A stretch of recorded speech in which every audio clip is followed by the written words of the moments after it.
Si Mona, sadsad sa trabaho para masuportahan ang kanyang anak na babae. Wala naman kasi silang ibang aasahan kundi ang mga sarili lang nila. Uli lang lubos na siya, at ang dalawa naman niyang nakatatandang kapatid ay hindi nila maaasahan dahil masama ang ugali ng mga to. Pinalaya siya ng mga ito matapos niyang ipaliwanag na buntis siya. Isang malaking pagkakamali lang ang pagbubuntis niya. Ngunit kahit ganoon, ay inako niya ito at inaruga. Wala man siyang maipakilalang ama. Naniwala at nagpauto kasi siya sa kanyang naging nobyo, na dayo lamang sa lugar nila. Matapos ang isang gabi ng pag-angkin nito, ay naglaho na ito ng parang bula. Wala man lang paalam. Tama ang kaibigan niya, at sana nakinig na lang siya. Pinalayas na rin siya ng dalawa niyang kapatid. Kaya lumayo na lamang sila. Pinilit niyang maging matatag kahit single mom siya. Aksidenteng makikilala ng anak niyang si Dea, ang ama nito at naging barkada. Dinala mismo ng anak niya ang ama nito sa kanilang munting kubo. Ngunit sa muling pagtatagpo nila ng lalaking pinag-alayan niya, ng kanyang buong puso ay, manumbalik din kaya ang pag-ibig niya para sa dating nobyo? O sakit at galit lamang ang manatili sa puso niya? Oho, pero bubuhayin ko naman ho ito ng mag-isa. Hindi kami magpapabigat. Luhaan si Mona habang nakaluhod sa mga kapatid niya. Inaasahan niyang ipagtatanggol siya kahit man lang sana ng kuya niya. Ngunit maging ito ay galit sa kanya. Naririnig mo ba ang sarili mo, Mona? Ganyan bang pagpapalaki ni mama at papa sa'yo? Makati ka kasi masyado. Manang-mana ka sa kaibigan mo. Palabarkada ka. Sinabi ko na sa'yo na walang dulot na maganda sa'yo yon. Ngunit wala namang kinalaman ng kaibigan niya.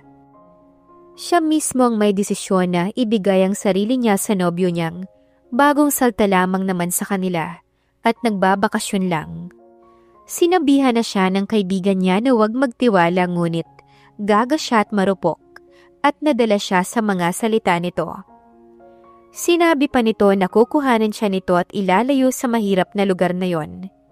Ngunit ang lahat ng yun ay naglaho nang malaman niya mula sa kaibigan na nagmamadali raw itong umalis, na hindi man lang nagpaalam. Pakiusap, wala akong matitirahan, hindi ko.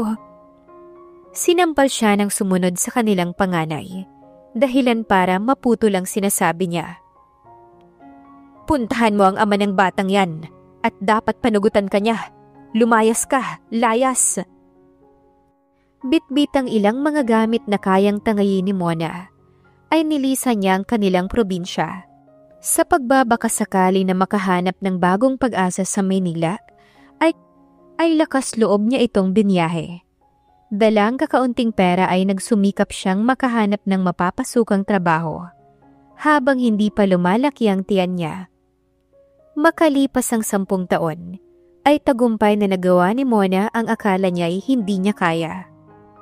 Nangungupahan sila sa maliit na bakanteng lote na may kubo.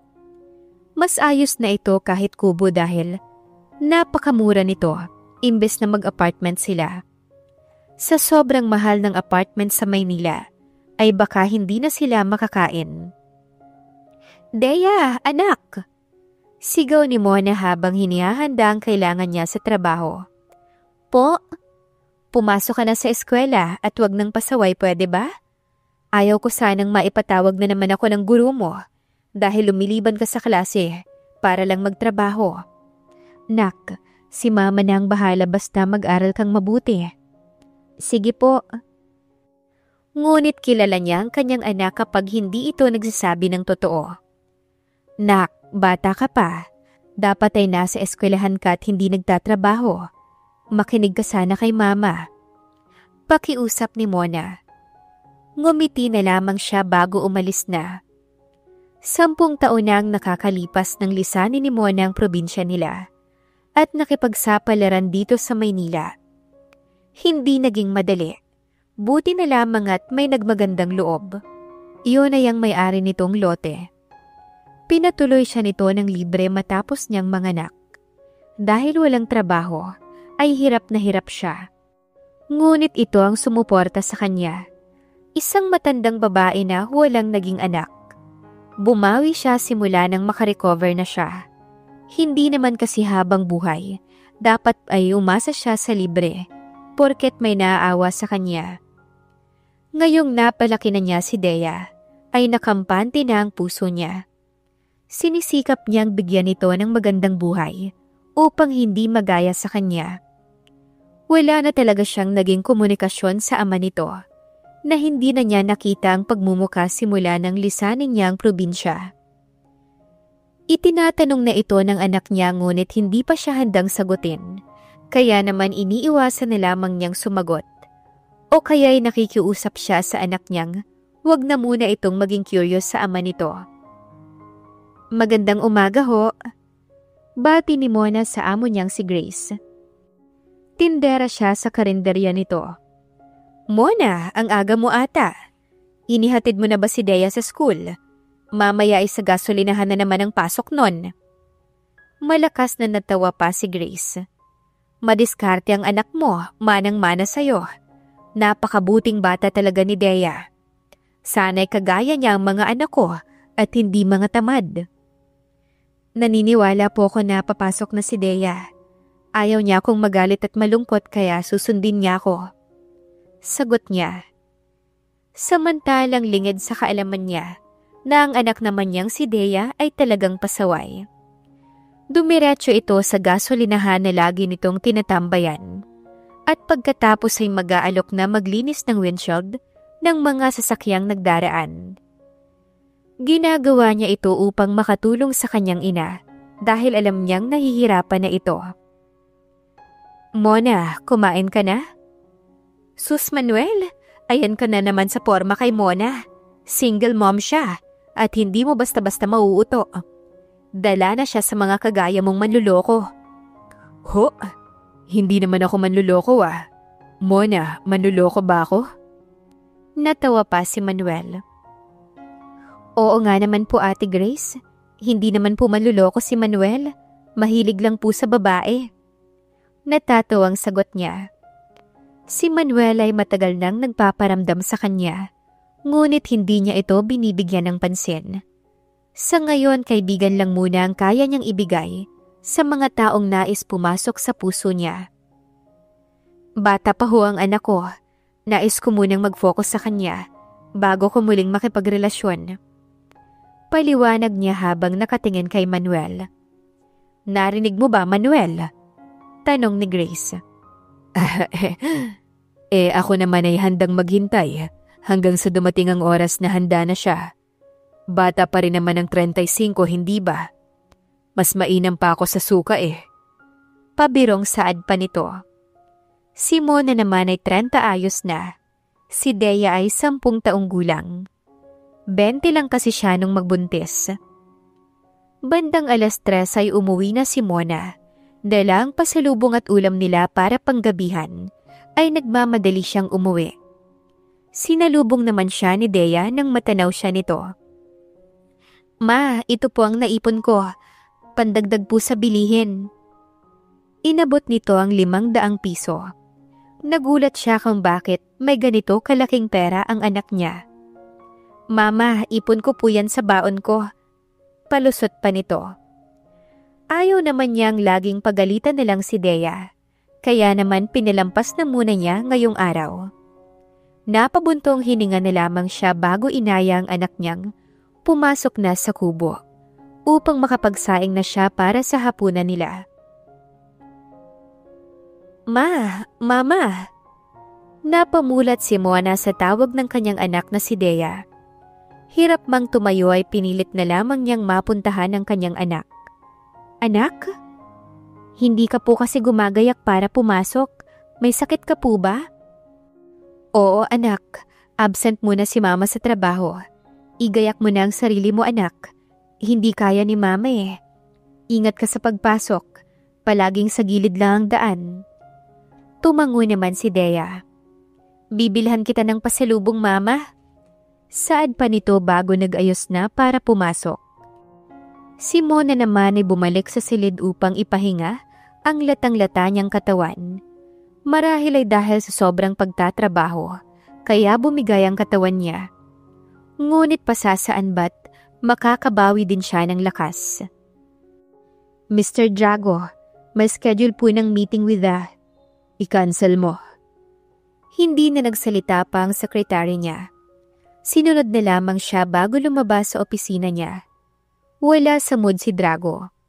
Napabuntong hininga siya upang ikalma ang sarili. Si Shane, tumatawag na naman kasi at pinipilit na naman siyang sumipot sa hinanda nitong lunch with his dad. Ngunit wala siyang balak na sumipot. Matagal niya nang pinutol ang komunikasyon niya sa kanyang ama simula nang mamatay ang ina niya. Si Shane lang naman ang nagagamit nitong daan. Mr. Drago, pupunta raw po si Ma'am Shane dito since hindi mo raw po sinasagot ang mga tawag niya kanina pa. Dinampot na lamang ni Drago ang susi niya at umalis. Dalang minamanehong sasakyan ay nagpaikot-ikot lamang si Drago hanggang sa makita niyang mauubos na ang gas niya. Naisipan niyang huminto sa isang gas station. Sir, baka naman sir, baka gusto mong linisin ko ang windshield mo. Mas magaling ako maglinis kumpara sa car wash. Isang pobreng bata ang bigla na lamang nag-alok sa kanya. Pagbaba pa lang niya ng bintana niya. Inunahan pa nito ang gasoline boy na magtatanong na sana sa kanya. Bata, hindi naman marumi ang windshield ko. Sige na sir, barya lang naman sa inyo ang ibabayad mo eh. Ipapambili ko lang po ng gamot para sa mama ko. Para bang kinurot ang puso ni Drago sa batang pobre. Maaari ko bang malaman ang pangalan mo? Deya po ang pangalan ko. Napangiti siya. Sa mukha nito ay may naaalala siya. Sa ngiti nito sa mata. Parang pinipiga ang puso niya. Sumakay ka bata. Ibibili natin ang gamot ng mama mo. Talaga po? Tuwang-tuwa ito. Bakit ka nagtiwala agad sa akin? Paano kung masamang tao ko? Tanong niya habang binabaybay nila ang patungo sa tinitirahan ng anak. Hindi ka masamang tao, nakita ko sa mata mo sir. Sabi ni mama, titigan ko lang daw ang mata ng isang tao, ay makikita ko kung totoo ba siya o nagpapanggap lang. Natutuwa siya na matatas manalita ang batang babae. Sir, wag mong sasabihin kay mama na hindi ako pumasok sa school ah. Sasabihin ko kaibigan kita. Nakangiting sabi pa nito. Natawa na lamang siya. Bakit hindi ka pumapasok sa school? Para lang rumakat sa gasolinahan? Mali ang ginagawa mo. Dapat kang makinig sa mama at papa mo. Wala akong papa. Si mama lang meron ako. Gusto ko lang tumulong sir, masama po ba yon? Laging sinasabi ni mama na hindi ko kailangan tumulong. Pero hindi ko kasi kayang nakikitang nahihirapan siya. Sana kasama namin ng papa ko. Baka sakaling hindi nahihirapan ng mama ko. Bumaba na ang batang si Deya pagdating sa munting kubong tinutuluyan nito. Dito na po sir. Pasensya na't maliit lang pero komportable dito. Inanyayahan na siya nitong pumasok. Siya naman ay nagdadalawang isip pa sana pero sumunod na lamang siya sa bata. Mama, may bisita po galing sa school. Mama, sinunod po kita. Gamit ang pera kong naipon, binili ka namin ng gamot ng kaibigan ko. Rinig pa niyang sabi ni Deya. Ilang sandali pa'y lumabas na ang babae. Ngunit laking gulat niya nang makita kung sino ang ina ng bata. Ito ay ang naiwan niyang nobya sa probinsya. Matagal niya na itong hinahanap. Mona? Hindi makapaniwala si Drago. Sa tagal ng panahon, muli silang pinagtagpo. Binalikan niya ito sa probinsya ngunit wala na ito. Ipinahanap niya ito ngunit napakailap ng mga tsansa na makita niya si Mona. At ngayon sa pinaka-random na paraan pa niya ito natagpuan. Drago? Bakas at punong-puno ng takot ang mga mata nito.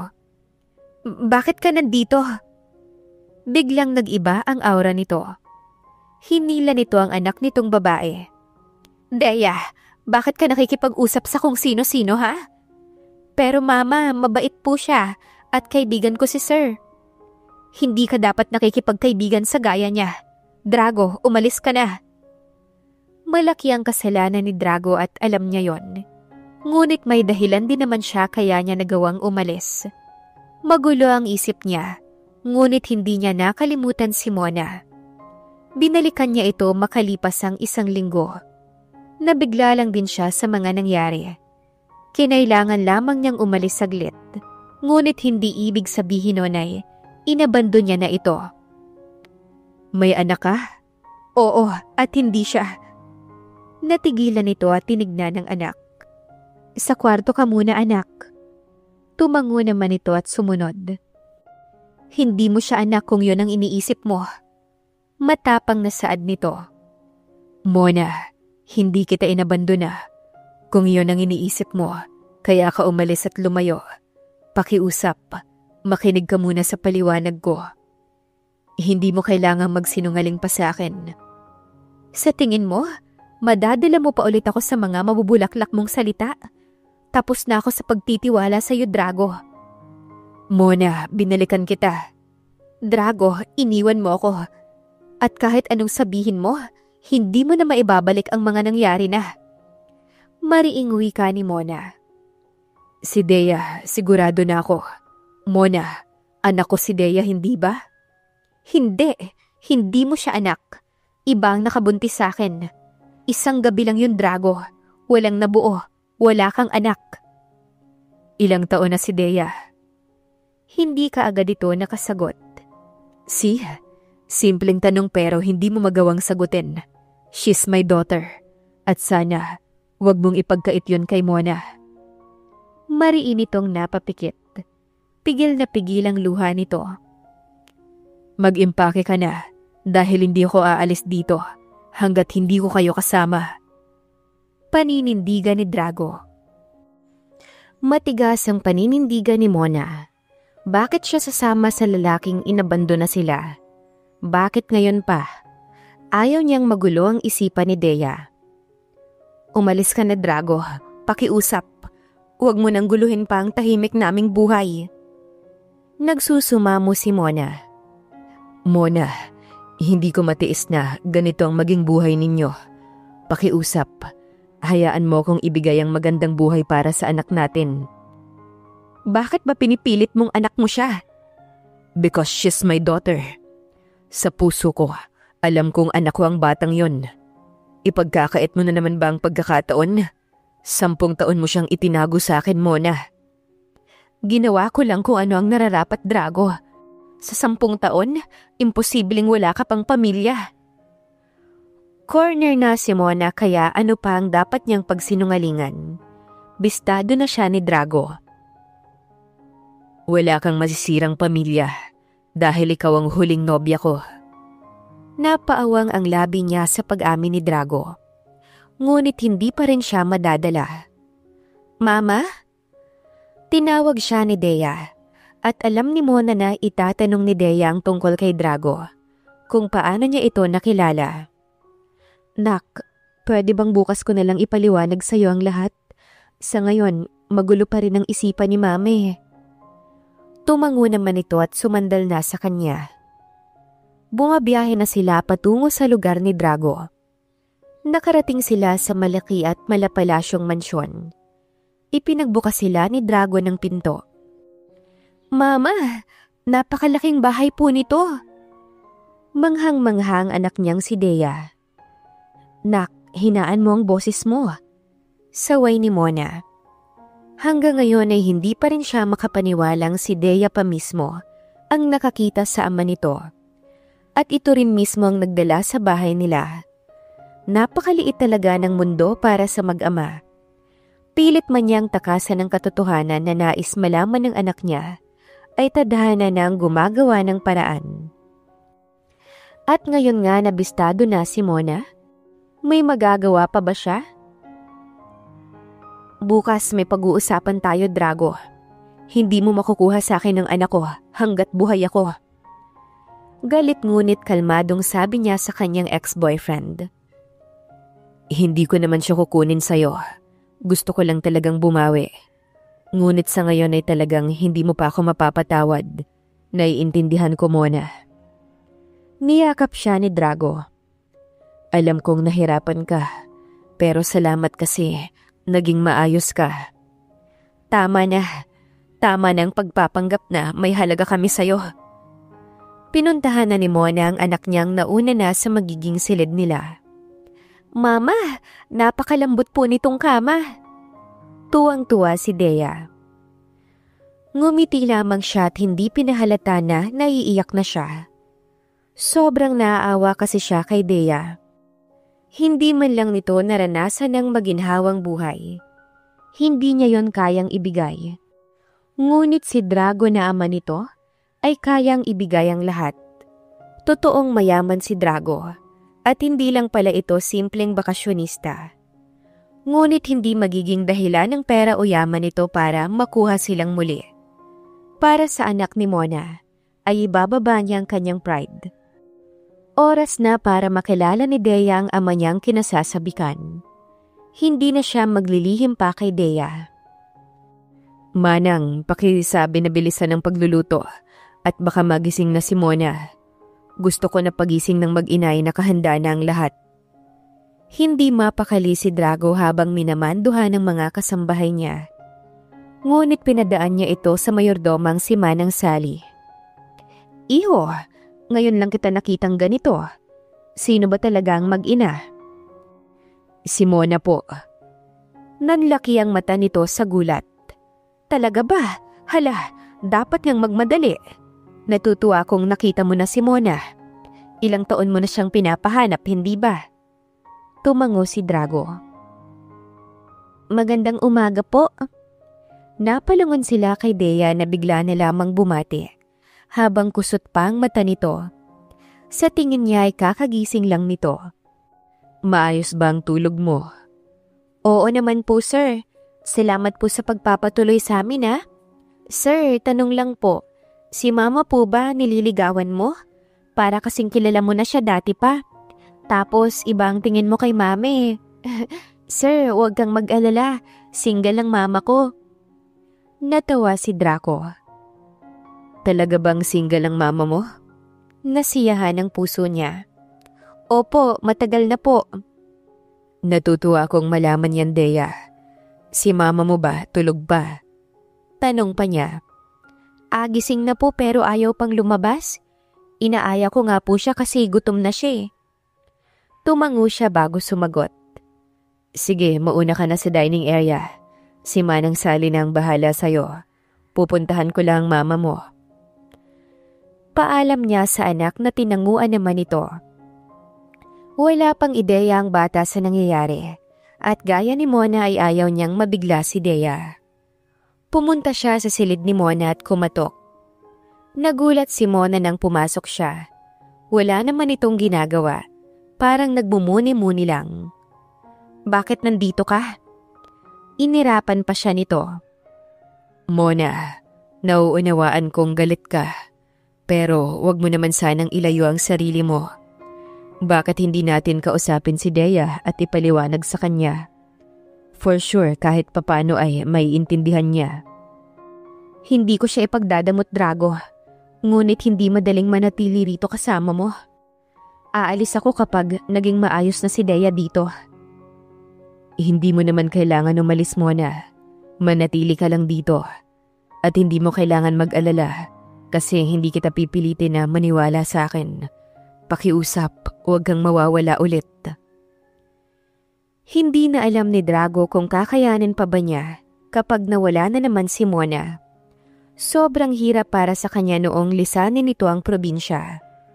At maging ang dalawa nitong kapatid ay walang alam. Habang ipinagluluksa ang kanyang ina, ay durog na durog din ang puso niya sa pag-alis ni Mona. Sising-sisi siya kung bakit nilisan niya bigla ang lugar na yon. Nang hindi man lang nagpaalam kay Mona. Hindi na niya maibabalik pa ang nangyari, kaya ngayong may pagkakataon na siyang makabawi kay Mona, ay hindi niya na ito sasayangin pa.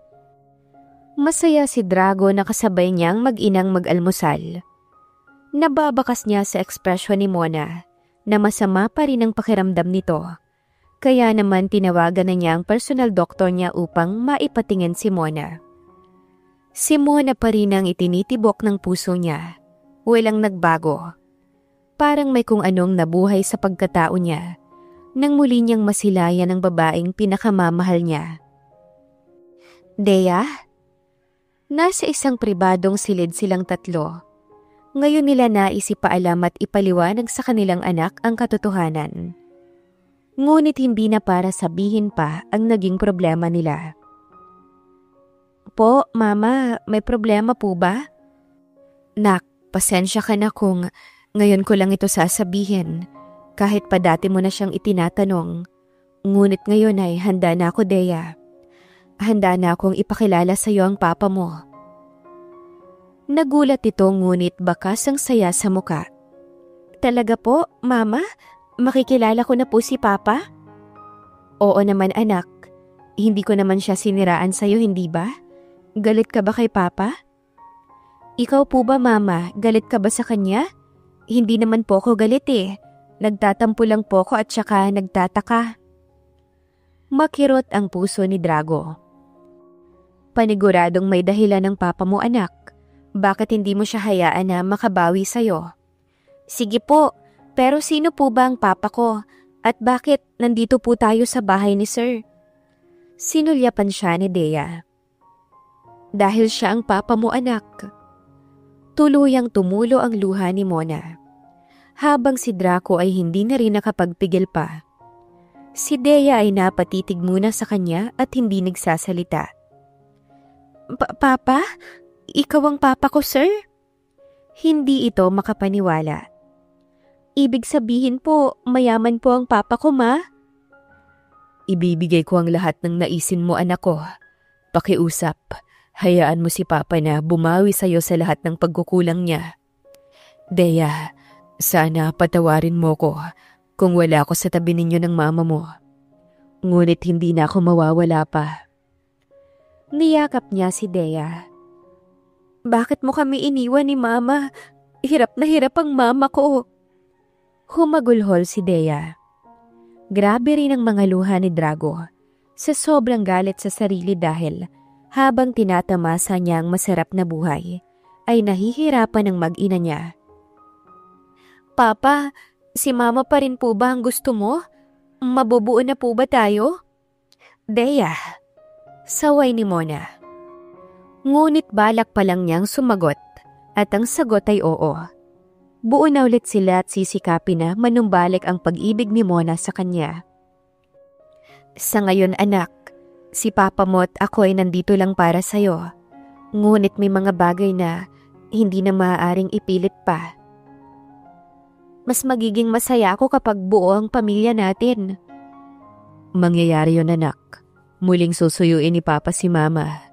Sa ngayon kasi anak, may iniisip pa ang mama mo at hindi natin siya pwedeng pilitin. Si Drago na ang sumalo upang magpaliwanag. Masaya ako na papapala kita. Ngayon hindi na ako tutuksin ng mga kaklase ko. May papa na ako. Tuwang-tuwa si Dea. Lumabas ito at ipinagmalaki kila Manang Sally at sa iba pang kasambahay. Bakit mo naman sinabi yun? Pinapaasa mo ang anak mo, Drago. Hindi ko naman siya pinapaasa kasi mangyayari talaga yun, Mona. Wala akong ibang babaeng minahal kundi ikaw lang. Sana kapag handa ka na ay pakinggan mo ang paliwanag ko. Sa ngayon, hindi ko pa kaya, Drago. Habang nananatili dito ay nagtatrabaho pa rin ako. Si Dea lang ang obligasyon mo at hindi ako kasama. Matigas na paninindigan ni Mona. Imbes na pigilan nito ay nirespeto niya ang gusto nito sa ngayon. Pasasaan ba't lalambutin ito sa kanya? Mona, bakit ngayon ka lang? 4 na araw kang wala. Napabuntong hininga si Mona bago sumagot. Ang dami pong naganap, Ate Grace. Pasensya na po. Sinabayan pa po ng sakit ko. Ngunit ngayon ay ayos na po ko at balik trabaho na. Ingat din kasi. At huwag masyadong tagtag sa trabaho. Si Dea ba, kamusta naman?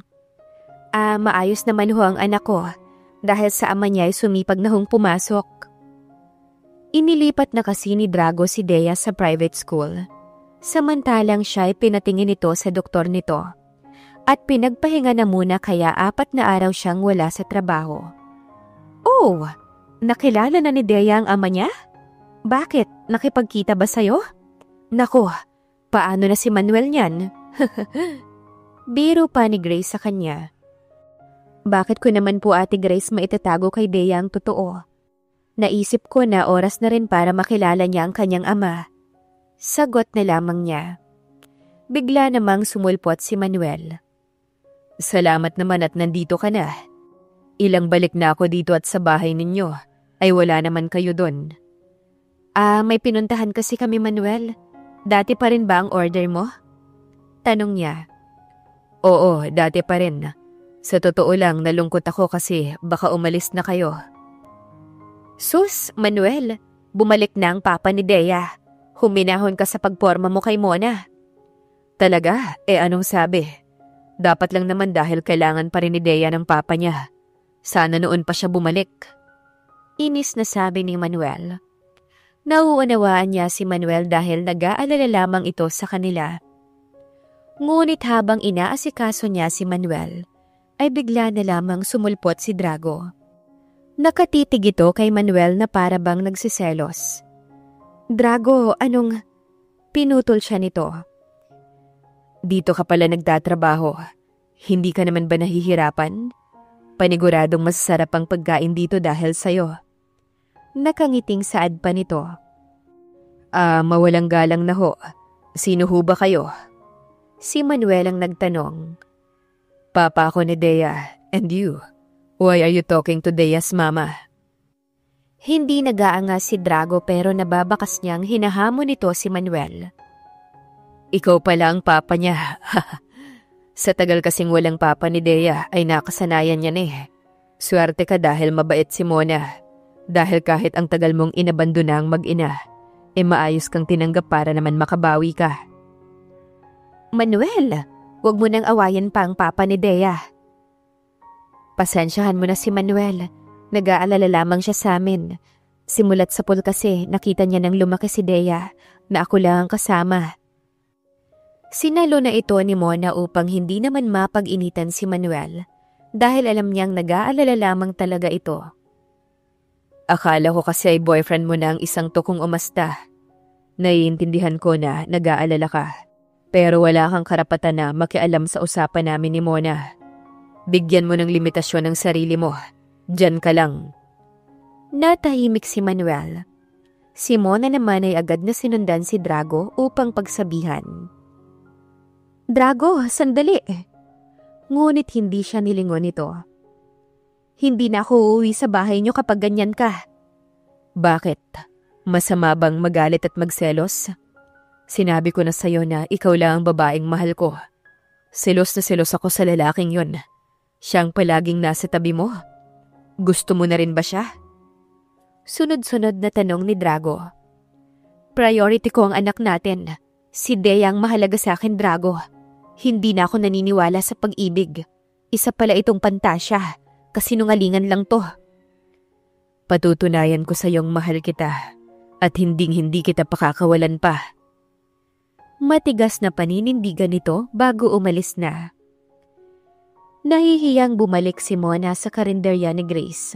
Wala na si Manuel. Hindi niya na inabot. Sabi ni Grace ay nagpaalam na daw ito. Humingi din ito ng paumanhin sa pagiging pakaalamero nito. Iha, pabayaan mo na lang muna si Manuel. Pasasaan ba't bukas ay nandito lang ulit yun? Pasensya na po Ate Grace sa nangyari. Hindi pa kasi malinaw para kay Drago na tapos na kami. Iniisip niya na magagawa niya pa ring ibalik sa dati ang dati naming relasyon. Paliwanag niya. Mona, nakikita ko na mahal ka pa rin ng ex-boyfriend mo. Bakit hindi niyo nalang ayusin para sa anak ninyo? Sana nga'y ganun lamang kadali ang lahat. Ngunit galit ang sakit ang nanatili sa puso ni Mona dahil sa pag-abandona ni Drago sa kanilang mag-ina. Bata pa sila, masyadong mapusok. Hi! Napataas ang kilay ni Drago nang bumungad si Shin sa kanya. Pagkapasok pa lang niya sa mansyon, hindi nito nasabi na pupunta ito. Wala man lang abiso. Sa susunod, Shin, magsabi ka muna sa akin. Ayokong maging awkward pag nandito ang anak ko at si Mona. What do you mean, Drago? Who's Mona? At kailan ka pa nagkaanak? Takang-taka nitong tanong. Hindi na para alalahanin mo pa. Pero Drago, kailangan ko rin naman malaman. Bakit biglaan? Hindi ko alam na may naanakan ka na. Hindi siya sumagot. Dumiretso na siya sa loob. Manang Sally, nasundo na ho ba si Dea ng driver niya? Tanong niya sa mayordomang pinagkakatiwalaan niya sa mansyon. Iho, nasundo na, pauwi na raw sila. Tumango si Drago. Si Shen naman ay hindi makapaniwala na totoo ang sinasabi niya. Si Shen ay malapit sa mga magulang niya noon pa man. Drago, hindi ka man lang sumipot sa dinner na hinanda ko para sa'yo at sa dad mo. Hanggang kailan mo ba siya balak iwasan, ha? Hindi naman niya ginusto ang nangyari sa mommy mo eh. Sinamaan niya ng tingin si Shane. Wala kang karapatan na kwestiyonin ang nararamdaman ko, Shane. Hindi ko siya mapapatawa dahil sa pambababae niya. Habang agaw buhay sa ospital si mommy. Malalim ang sugat na iniwan niya sa mommy ko. Iyon ang dahilan kung bakit hindi na lumaban si mommy. Hindi ko kailangan ng tulong mo para maayos kami, Shane. Dahil siya mismong sumira sa pamilya niya. 10 taon naman na, Drago. Wala man lang bang chance kahit nakatiting para mapatawad mo si Tito? Pinagsisihan niyang nagawa niya. Palagi niyang sinasabi sa akin yun. Nais niyang malaman mo na galit pa rin siya sa sarili niya. Mahal niya si tita. Lasing lang daw siya. Shane, pwede bang umalis ka na lang? Umalis ka na. Utos ni Drago. Tao lang siya, hindi siya perpekto. At tao lang din ako, Shane. Paano naman ako, Drago? Ginagawa ko lang naman ang lahat para sa'yo eh. Dahil gusto kita. Matagal na kitang... Papa! Naputol si Shane nang dumating na si Dea at agad siyang tinawag. Sinalubong niya ito ng malawak ng ngiti. Isinantabi na muna niya ang inis na nararamdaman niya dahil sa pangungulit ni Shane.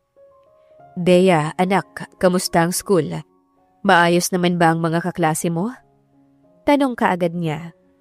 Opo, napakasaya palang mag-aral, Papa. Dahil sa'yo ay sumipag na talaga ako.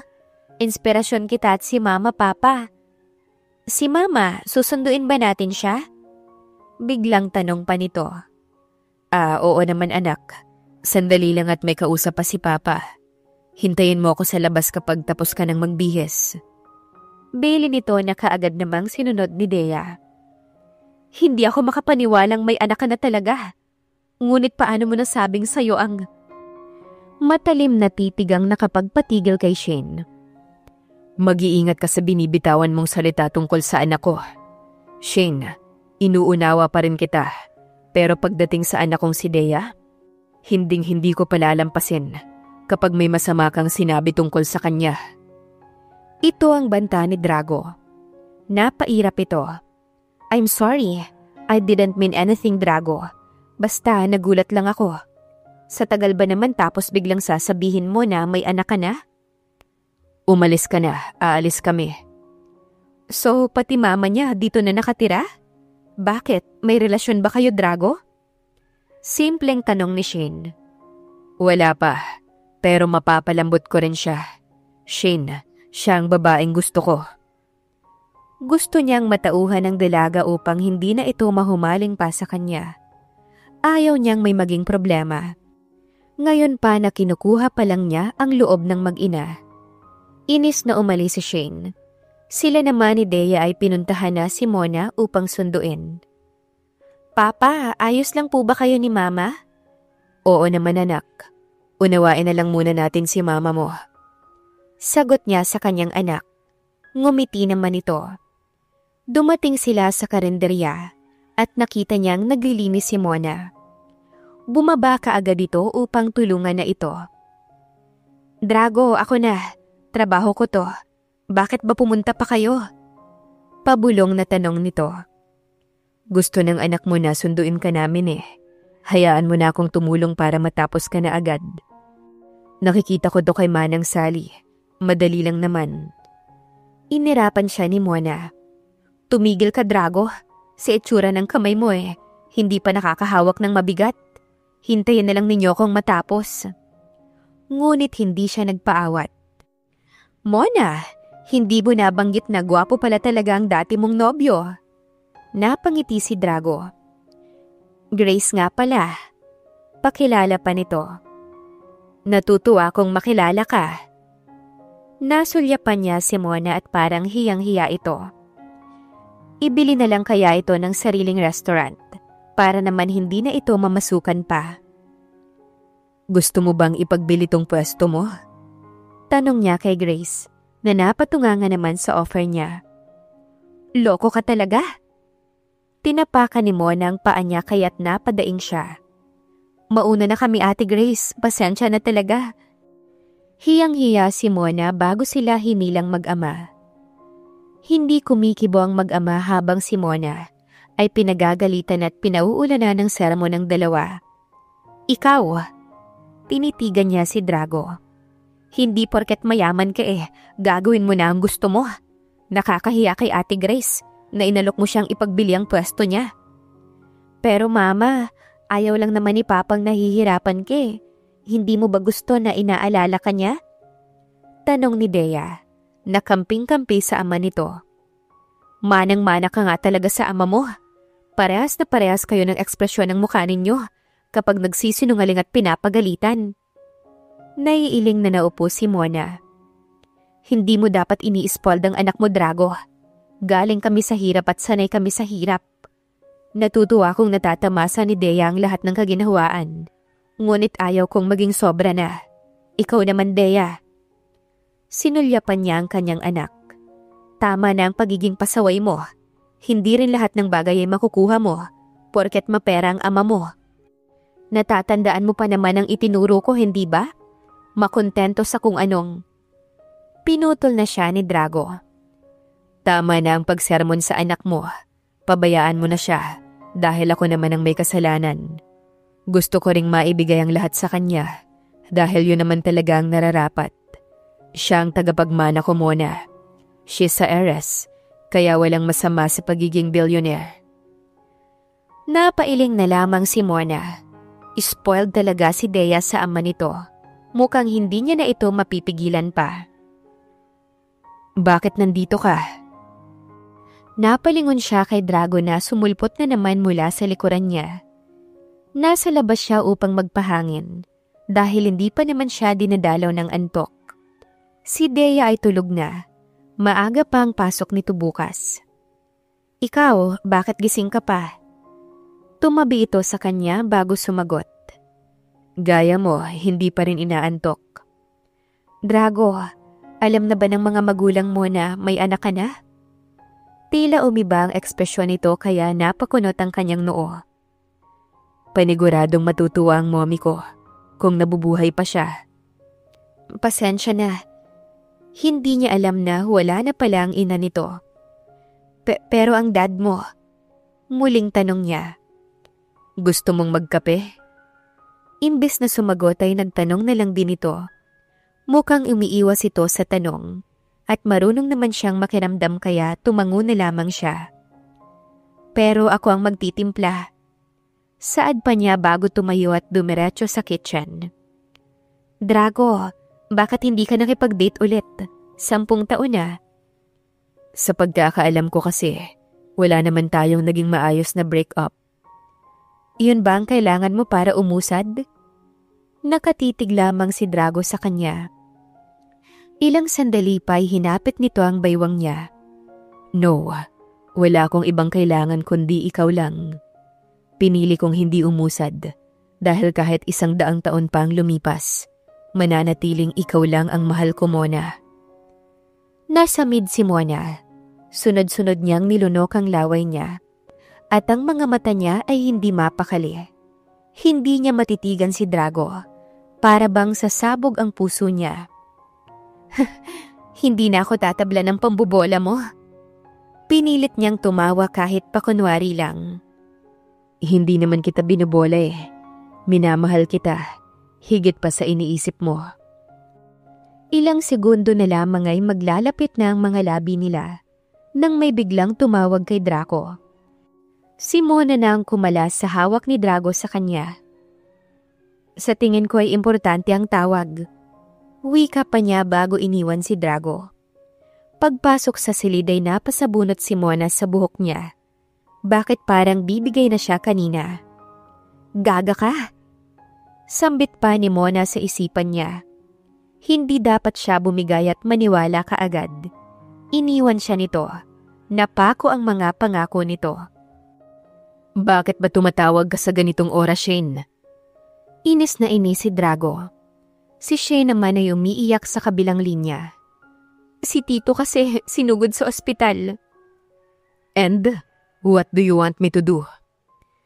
Pinataga ni Drago ang damdamin niya para sa ama. Bato na ang puso niya pagdating dito. Ganyan ka kagalit sa kanya? Maawa ka naman sa dad mo. And I am very sure na gusto ni tita na mapatawad mo na si Tito. Daddy mo pa rin naman siya, Drago. He needs you. Please, please, Drago. Pakiusap, puntahan mo siya. Ngunit imbes na sumagot ay binabanan niya ang tawag. Muli siyang napapikit.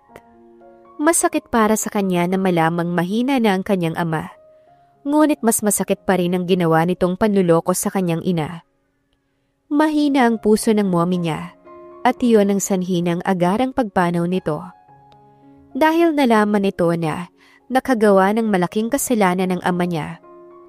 Pumatol ito sa sekretarya nito. Lagi nitong sinasabing lasing ito. Ngunit para sa kanya, may iwasan sana yon kung hindi ito nakipag-inuman at nalango sa alak dahilan para mapatulan nito ang sekretarya nito. Napakaraming paraan upang umiwas sa tukso, ngunit nagpadala pa rin ang ama niya. Namalaya na lamang ni Drago na lumuluha na siya. Pagak siyang natawa bago tinuyo ang luha. Ikinalma niyang sarili bago nagpasyang puntahan ang kanyang ama. Tulog na siya. Kanina pa nag-aabang sa'yo. Nasaan ang caregiver niya? Bakit ikaw ang nandito? Dahil nag-aalala ako sa kanya, Drago. Itatanong pa ba yan? Pinauwi ko na muna ang caregiver niya para mag-ayos ng mga kailangan ni Tito ng mga gamit. Mamayang umagay nandito na ulit yon. Aalis na ako. At huwag mong sabihin na dumating ako. Bilin niya kay Shane. Nasabi kong may anak ka na. Naikuyom ni Drago ang kanyang kamao. At sino ka para pangunahan ako? Gusto ko lang na malaman din niya. Shane, kung iniisip mo na kaya mo ginagawa to para mapalapit din ako sa'yo, ay nagkakamali ka. Tumigil ka na sa pantasya mong magugustuhan din kita. Mama lang ni Dea ang gusto ko. Mabubuo ang pamilya namin, kaya wala akong balak pumatol sa iba. Palagi akong nasa tabi mo, Drago, at hindi ako mawawala sa ayaw mo mano sa gusto. Ito ang matigas na paninindigan ni Shane. Umuwi na si Drago. Sinilip muna niyang mag-ina na mahimbing na ang tulog. Napangiti siya bago tumabi kay Mona. Nagising pa nga ito ngunit nakiusap siya. Please, kahit ngayon lang. Hindi ko na kayang matulog mag-isa na walang katabi ngayon. Pakiramdam ko, hindi na ako magigising pa. Tumango naman si Mona at hinayaan na siya. Mama? Tawag ni Dea habang kinukusot ang mata nito dahil kakagising lang nito. May problema ba, Dea? Hinahanda niya ang baon nito. Wala naman po. Pero masaya ako na katabi natin si Papa kagabi. Hindi ba pwedeng lagi mo na lang siyang katabi? Isang ngiti ang isinagot ni Mona imbes na magsalita. Iha, may naghahanda na ng baon ni Dea. Bakit gumising ka pa ng maaga? Dapat ay natutulog ka pa. Uwi ka ni Manang Sally na bigla na lamang sumulpot. Sanay ho kasi ako, Manang Sally, na ipinaghahanda siya. Ngunit malaking tulong ho talaga ang pag-aasikaso ninyo sa anak ko. Magalang na sagot ni Mona. Hindi mo kailangan magpasalamat. Si Dea ay anak ni Drago. Masaya kami na pagsilbihan siya kagaya ng ama niya. Napatango na lamang si Mona. Si Drago ay mukhang tulog pa rin. Madaling araw na kasi nang umuwi ito. Hindi naman niya alam kung saan galing. Basta na lamang ito dumiretso sa silid nilang mag-ina. Ngunit alam niyang umalis ito dahil narinig niya ang sasakyan. Hinayaan na lamang din niya si Drago kagabi dahil parang lumong-lumo ito. Para bang napakalungkot nito. Nakaalis na si Dea ngunit nasa silid pa rin nila ang ama nito. Hindi niya mapigilan na hindi mag-alala. Kaya naman nagpasya na siyang puntahan ito sa silid. Nadatnan niya itong nakaupo lang na tila ba napakalalim ng iniisip. Ayaw sana niyang istorbohin pero nakita na siya nito. Hindi ka pa ba mag-aalmusal, Drago? Sasabayan mo ba ako? Tanong din ito. Sumunod ka na, lalamig na ang niluto ni Manang Sally. Utos niya bago nauna na. Ilang sandali pa ay kasunod na niya si Drago. Tahimik lamang ito at mababakas na wala itong maayos na tulog. Parang ang wala pa itong gana. Kaya naman siya nang naglagay sa plato nito ng pagkain. May problema ka ba? Maaari kang magsabi sa akin. Hindi kita matutulungan pero makikinig ako. Sabi nila, mas nakakabuti yun sa isang tao na may napagsasabihan ng problema. Bahagya itong ngumiti. Kagaya mo, hindi ko pa rin magawang magpatawad. Ibig bang sabihin nun ay masamang tao na ako? Hindi alam ni Mona ang dapat niyang sabihin. Nasa ospital ang daddy ko. Nakaramdam siya ng lungkot. Bakit hindi mo siya bisitahin? Maayos na ba ang... Pinutol siya ni Drago. Sobrang sama ko ba kung sasabihin kong sana mawala na siya? Napaawang ang labi ni Mona. Sa tingin ko kasi, mawawala lang din ang galit ko kapag nawala na siya. Napasulyap si Mona sa mayordomang si Manang Sally na lumuluha. Hindi alam ni Mona ang dahilan ng galit ni Drago. Sa tingin ko, pagpapatawad ang susi sa lahat, pero hindi yun ganun kadaling ibigay. Ito na lamang ang nagawang nasabi ni Mona. Parang tinakasan ng saya ang mga mata ni Drago. At kapag napapatitig siya rito, ay parang pinipigarin ang puso niya. Iniwan na muna niya ito upang makapag-almusal na. Sa salay napabuntong hininga siya. Yun pala ang dahilan kung bakit malungkot ito kagabi. Naawa man siya ay wala naman siyang magawa. Nakikita niya na matindi ang galit nito sa daddy nito. At sino naman siya para makialam? Iha! Galing sa pag-iyak si Manang Sally. Tumabi ito sa kanya. Sana ay unawain mo na lamang si Drago. Ilang taon na pero ganyan pa rin siya sa kanyang ama. Hindi pa rin niya ito magawang patawarin. Maaari ko po bang malaman ang dahilan? Mahinahong tanong ni Mona. Tumango si Manang Sally. Masaya naman silang pamilya dahil nag-iisang anak si Drago at ito ang inatasan ng mga magulang nito na mag-handle ng kumpanya. Nais na kasi ng ama't ina niyang magretiro sa pagtatrabaho sa kumpanya. Pinayagan nilang magbakasyon si Drago dahil sa mga susunod na buwan o taon ay obligado na itong pasanin ng kumpanya. Ngunit sa hindi inaasahang pangyayari. Natigilan saglit si Manang Sally at pigilang paghagulhol. Namatay ang kanyang ina, biglaan lang dahil sa problema nito sa puso. Hanggang sa nalaman ni Drago na ang saniya ay ang sama ng loob at ang sakit na dulot ng kanyang ama. Dahil daw kasi sa kalasingan ay nagawang pumatol ng ama niya sa sekretarya nito. Simula ng araw na yon ay hindi na naging maayos ang mag-ama. Nanginginig ang kamay ni Mona at ang mga luha niya ay pabagsak na. Ito ba ang dahilan na hindi sinasabi ni Drago sa kanya? Manang Sally, ang laki ng kasalanan ko. Hinang-hina si Mona. Inilayo ko ang anak namin dahil lang sa maling akala. Sobrang tanga ko.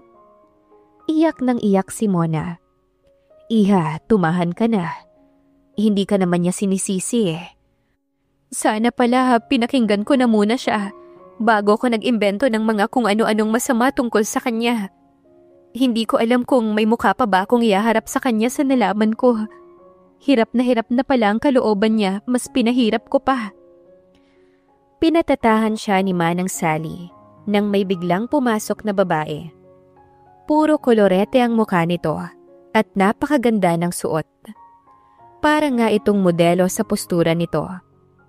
Tinuyo ni Mona ang luha niya at umayos. So, ikaw ba ang ina ni Dea? Hindi ko alam na sobrang cheap pala talaga ng nabuntis ni Drago. Pabulong ngunit rinig pa rin naman niya ang sinasabi nito. May problema po ba, Ma'am Shane? Si Manang Sally na ang nagtanong sa dalaga.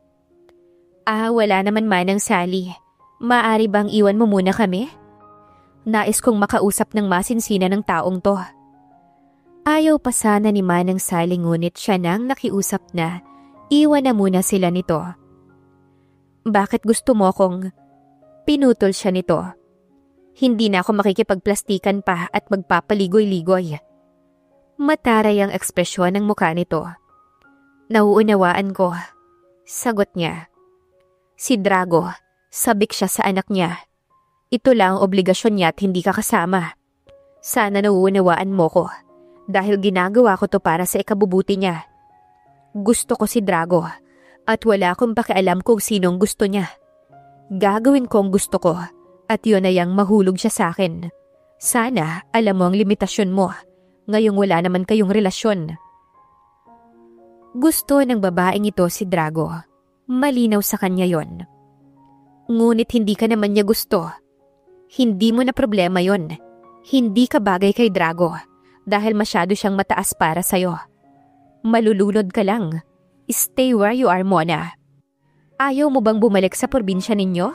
Balita ko ay pinalayas ka ng mga kapatid mo I am willing to help you. Basta, mawala ka lang sa buhay ng mag-ama. Ngumiti muna siya. Nauunawaan kita, Shane. Ngunit sana, mas inagahan mo pang sabihin yan. Baka sakaling tanggapin ko ang offer mo. Ngayong alam ko na ang dahilan kung bakit bigla siyang nawala. Pasensya na, Shane. Hindi ako interesado sa offer mo. Hindi na wala ang pagmamahal ko kay Drago. Natabunan lamang iyon ng hinanakit. Ito na lamang at iniwan niya na si Shane. Galit na galit si Shane ngunit nanatili siyang kalmado upang hindi mawala ang class niya. Bakit siya magwawala na parang bata sa harapan ng hampas lupang babae na yon? Napangisi siya bago inayos ang sarili. Gusto niya ng laro? Pwes, ibibigay ko ang nais niya. Siya si Shane, lumaki na may class at sa maimpluwensyang pamilya. Hindi siya magpapatalo sa mababang uri lamang. Ilalaban niya ang pag-ibig niya kay Drago. Itulak man siya nito palayo. Wala namang relasyon ng dalawa kaya malaki ang pag-asa niya. Nauunawaan ko. Matamis ang ngiti niya nang muling makita si Mona na abala sa pakikipagkwentuhan sa mga kasambahay ni Drago. Si Drago kasi ay may kausap. Nakita na siya nito ngunit hindi man lamang siya pinansin. Galit pa rin siguro ito sa kanya. Naunawaan din kita, Mona. Hindi ka nga pala nakapagtapos sa isang malaking eskwelahan, no? Hindi ka nga yata nakatungtong ng kolehiyo. Simple ngunit may pangiinsulto si Shane. That's why ganyan ka umasta. At ikaw itong nakapagtapos at nakatuntong sa malaking unibersidad. Ngunit wala kang good manners. Iyon ang pinakamadaling matutuhan, Shane. Pero bakit parang mangmang ka sa pagtrato sa kapwa mo? Talagang sinusubukan siya nito. Tumawa lamang siya ng bahagya. Pasensya ka na pero hindi ko kasi ugaling makipaglapit sa taong hindi ko naman kilala. At wag mo sanang ikasama ng loob kung ganito ko. Ang dami kasing gold digger sa paligid. Pero hindi ko sinasabing ikaw Sinasabi ko lamang to bilang babala. Shane, why are you here? Umagang-umaga. Natigilan sila sa biglang pagsulpot ni Drago. Ngumiti siya bago sumagot. Itatanong ko lang sana kung pupunta ka sa dad mo. Si Dea pala, kamusta siya? She's fine, pumasok na siya. Hindi ko pa alam, Shane, kung makakapunta ulit ako. Hindi ko naman pwedeng pabayaan ang trabaho ko sa... Naputol ito nang magsalita ang kinaiinasan niyang si Mona. Sumabat na si Mona. Hindi pa man nakakatapos magsalita si Drago. Sasamahan kita. Nakangiting wika niya. Nagulat si Drago. Hindi na kailangan, Mona, at hindi rin naman ako pupunta. Tama na ang pananatili sa galit. Mawawala lang ang sakit kapag hinarap mo na to at hindi mo patuloy na tinatakasan. Malalim at mabigat ang binitawan niyang salita. Mula sa sarili niyang naranasan, ang ipinapayo niya kay Drago. Hindi ikaw ang magsasabi sa kanya ng ganyan. That's his dad. At dapat lang naharapin niya to. Nananalaytay ang dugo ng ama sa kanyang anak. Ayaw na niyang makipagtalo pa kay Shane.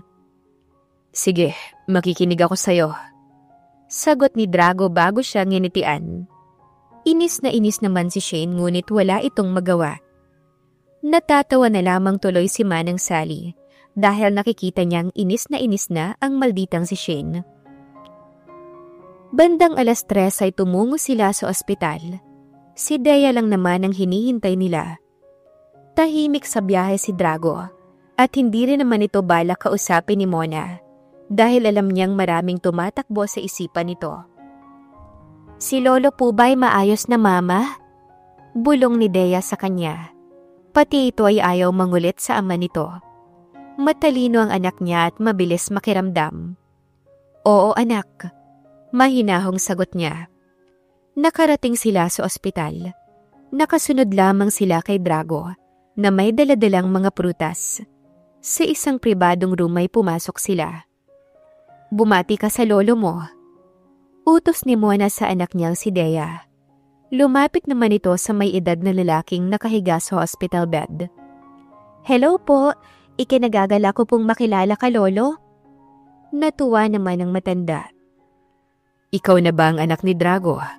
Masaya akong makilala ka, apo ko.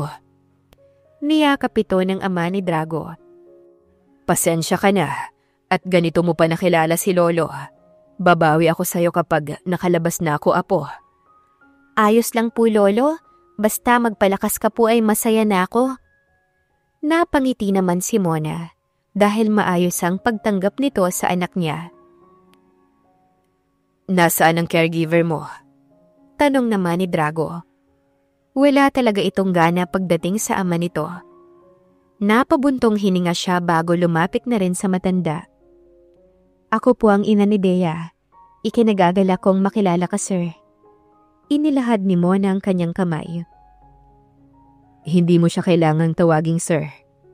Saway naman ni Drago sa kanya. Oo naman, iha. Hindi mo ko kailangang i-address na sir. Sa'yo kumuha ng ganda ang apo ko, ah.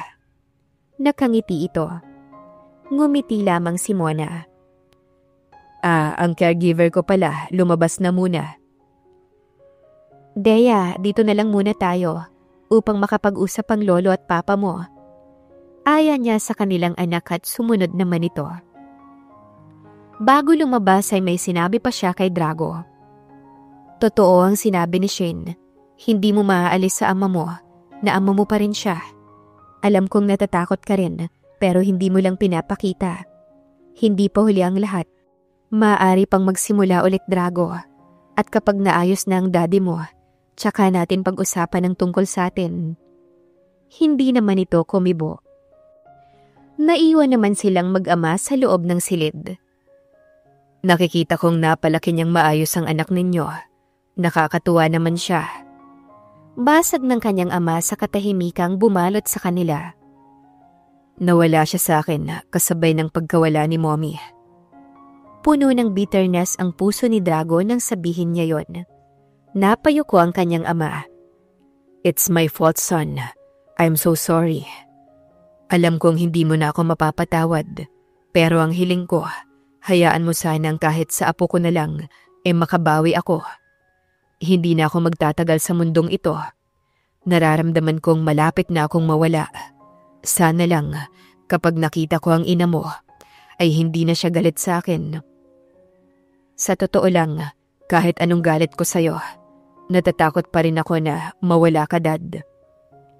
Umagos ang luha na pinipigilan ng kanyang ama. Ang tagal kong hindi narinig yan mula sa'yo, anak. Nangingilid ang luha ni Drago. Hindi ko pa masabing napatawad na kita, pero susubukan ko. Sa tingin ko, ito rin ang gusto ni Mommy. Niyakap niya ang kanyang ama. Maraming salamat, Drago. Matagal kong hinintay ang pagkakataon na to, na muli tayong makapag-usap. Parang nabunutan ng tinik si Drago nang may pumatak sa kanyang mga luha habang yakap ng kanyang ama. Napakasarap sa pakiramdam na nagawa ni Mona na pag-usapin ng mag-ama. Sa tingin kasi niya ay ito ang kailangan ng dalawa na pilit tinatakasan ni Drago. Lolo, baka matumba ka. Alalang-alala si Dea habang pinapagalitan ang lolo nitong nagpupumilit tumayo. Sila naman ni Drago ay nakamasid lamang sa maglolo. Tito, bigla namang pumasok si Shane, kaya natigilan ng maglolo. Napasulyap nga si Shane sa kanya na para bang may pandidiri. Ngunit hindi naman kasi siya palaaway, kaya hinayaan na lamang niya ito. Gets na gets niyang nagsiselos ito. Shane, ikaw pala, kamusta ka? Tito, ayos naman po. Ikaw po ba, kamusta po? Maayos naman. Itong apo ko, nakakatuwa talaga. Salamat kay Mona dahil lumaking mabait ang apo ko. Ngumiti naman si Mona.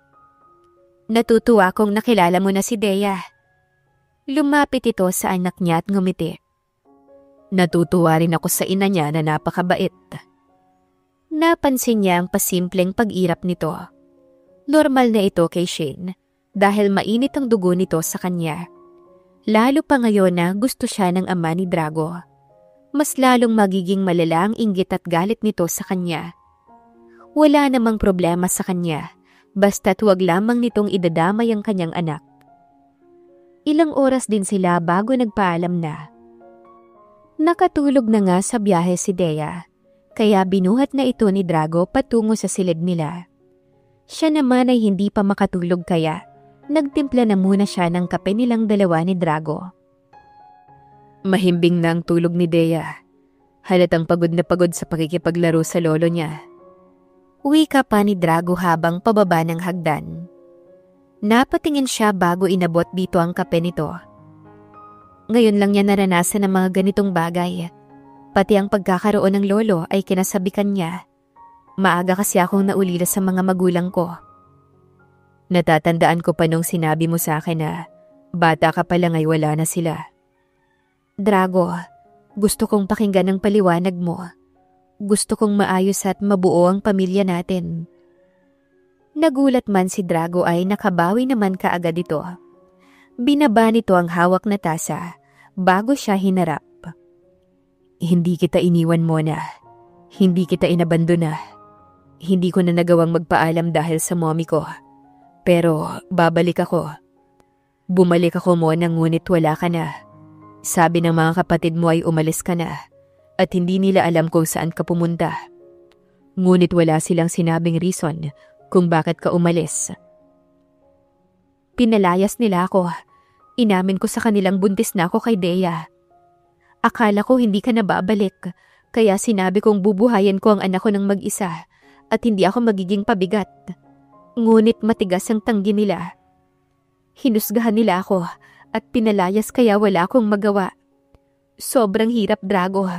Halos mabaliw ako nung pinagbubuntis ko si Dea kasi wala naman akong katuwang. Pasalamat naman ako kasi may nagmagandang loob sa amin.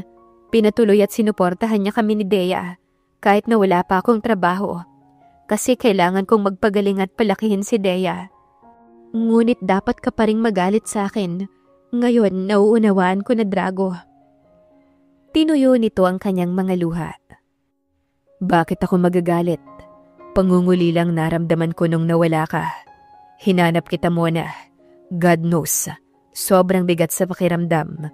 Ilang taon man nang lumipas, ay hindi nawawala ang pakiramdam ko para sa'yo.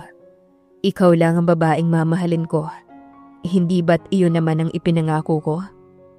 Tumango siya. Niyakap siya ni Drago. Ngayon, hinding-hindi na ako makakapayag na mawala ka pa muna.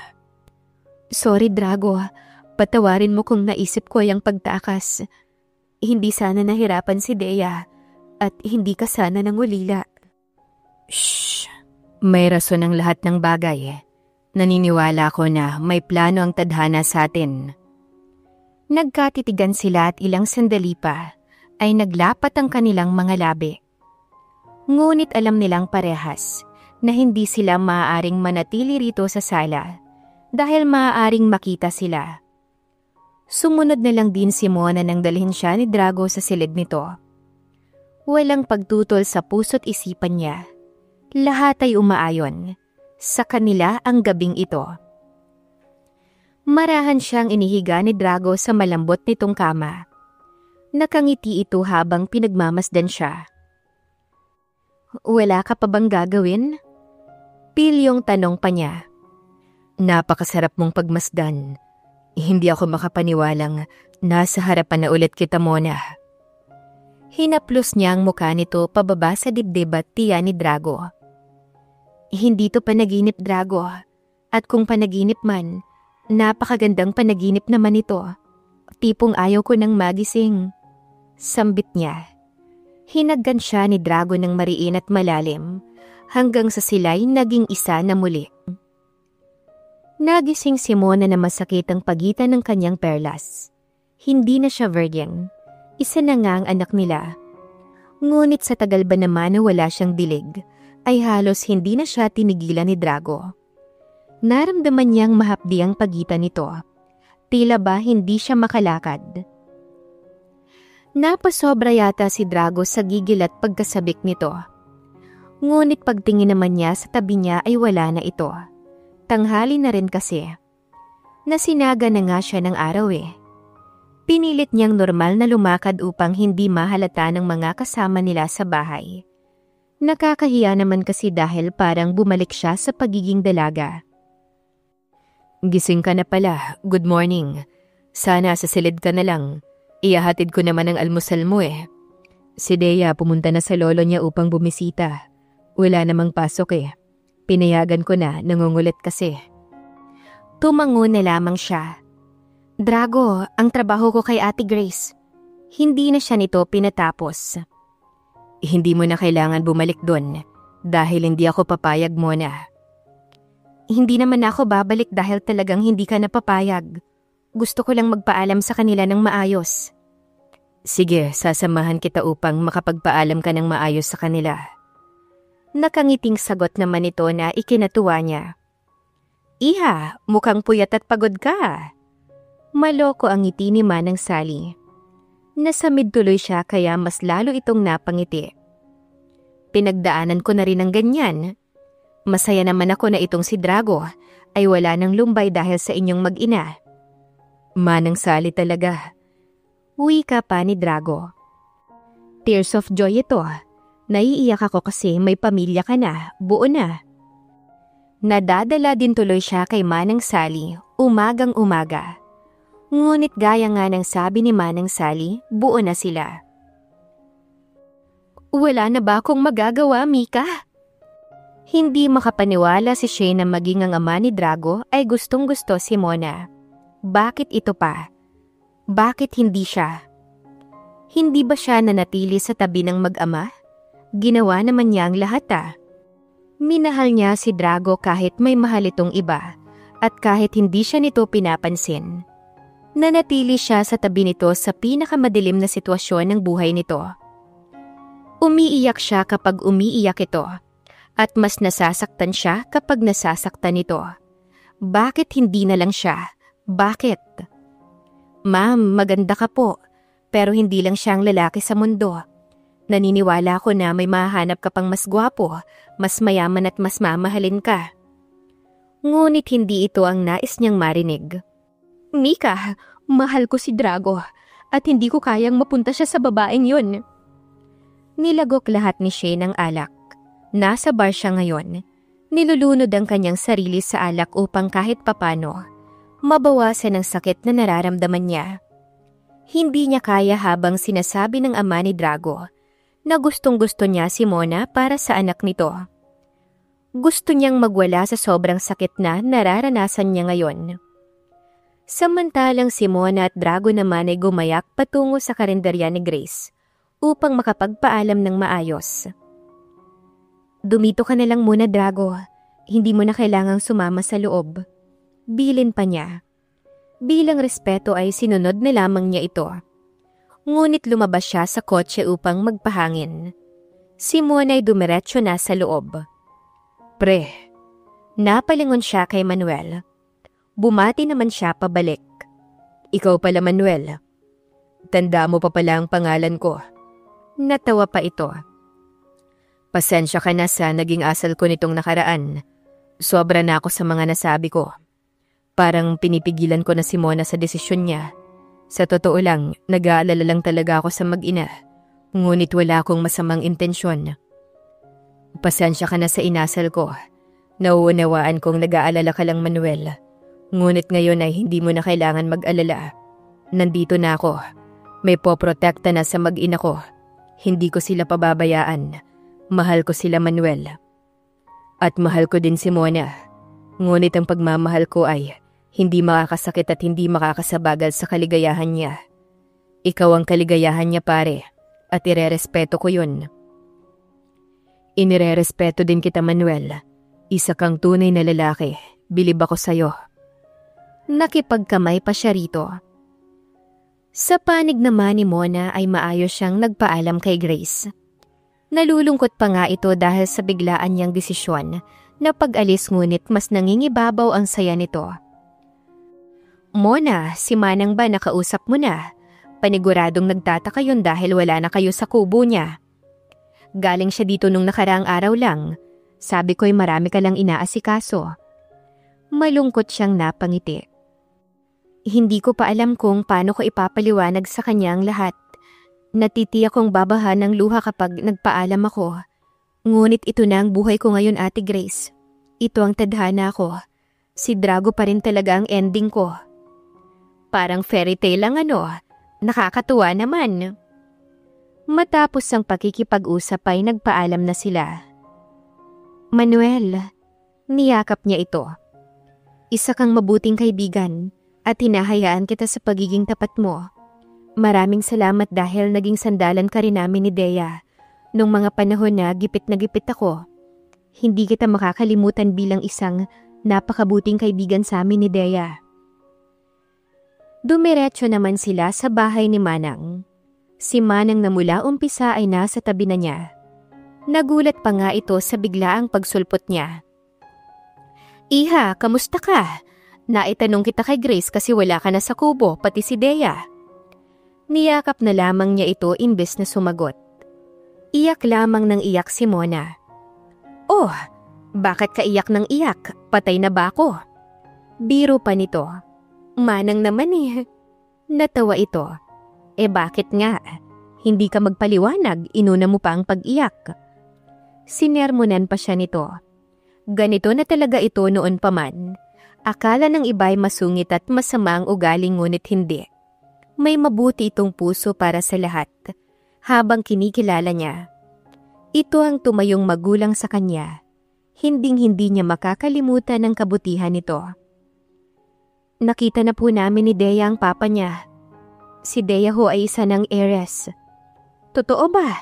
Ibig sabihin, nakita mo na ulit ang lalaking palagi mong kinukwento sa akin. Natawa naman si Drago dahil katabi lang niya ito. Manang, nandito po ako. Malaki po ang utang ko sa inyo. Sa pagkupkup mo sa mag-ina ko. Salamat po talaga. Niyakap rin ito ni Drago. Sus, talaga naman palang ikaw ay gwapo, kagaya ng sinasabi ni Mona. Natawa si Mona dahil naalala pa pala ni Manang ang mga kwento niya. Talaga ho, sinabi niya. Inirapan niya si Drago na lumalaki ang ulo. Lagi niyang iminumuestra sa akin ang mukha mo, pati na ang tangkad mo. ay alam na alam nitong si Mona. Natutuwa ako na sa huli ay ikaw pa rin palang makakasama niya. Mas natutuwa ako para sa anak ninyo at makakaranas na ng buo at masayang pamilya. Ito ang pinakamagandang regalo ninyo sa kanya. Manang, magpapaalam na po ko. Inaasahan kong darating ang panahon na magbubukod na kayo, kaya hindi na to nakakagulat. Bumisita ka pa rin, Mona. Malapit lang naman ako. Oo naman po. Maayos na siyang nakapagpaalam sa lahat. Grabe ang luhang nailabas ni Mona. Halos mamugto na ang mata niya ngunit puno ng kasiyahan ang puso niya. Sa tingin niya ay ayos na ang lahat. Wala na sigurong magiging problema. Wala na nga ba? Drago! Nasa sala sila ni Drago nanonood ng movie. Ngunit naputol ito nang biglang may sumigaw mula sa labas. Drago! Boses iyon ni Shin, ngunit lasing ang boses nito. Napakakulit talaga. Dito ka lang at ako na ang lalabas para kausapin siya. Ngunit hindi siya pumayag. Babae rin ako at nauunawaan ko ang sakit na nararamdaman niya. Tumango naman ito at hindi na siya pinigilan pa. Sa labas ay nakita niya si Shin na may kasamang babae na pumipigil dito. Si Drago lang ang kailangan ko, Mika. Ma'am, tama na. Masaya na siya sa iba. Ngunit ayaw paawat ni Shin. Nilapitan niya ito at nginitian. Bakit hindi natin pag-usapan ng maayos? Hindi mo kailangan makipag-away.